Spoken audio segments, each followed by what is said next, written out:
स्वामी समर्थ कथा 6. संगीताच्या आयुष्यातील स्वामींचा चमत्कार. संगीता ही एक साधी, शांत स्वभावाची स्त्री होती. घर, संसार, जबाबदाऱ्या सगळं ती मनापासून निभावत होती. पण अचानक तिच्या आयुष्यात अंधार दाटून आला.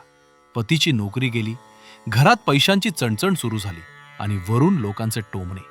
रोज रात्री झोप येईना, डोळ्यात पाणी आणि मनात एकच प्रश्न, देवा, माझं चुकलं कुठे? एका दिवशी ती अक्कलकोटला गेली. स्वामी समर्थांच्या चरणांशी बसून काहीच बोलली नाही, फक्त अश्रू वाहत होते. मनात नुसती एकच हाक होती, स्वामी, मनात ताकद द्या. त्या रात्री तिला स्वप्न पडले.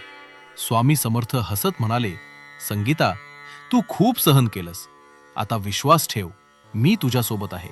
दुसऱ्या दिवसापासून संगीताने स्वतःमध्ये बदल केला. रडण्याऐवजी तिने धैर्य धरलं. छोटंसं काम सुरू केलं. रोज स्वामींचं नाव घेत राहिली. परिस्थिती लगेच बदलली नाही, पण तिचं मन शांत झालं. काही महिन्यातच पतीला चांगली नोकरी मिळाली.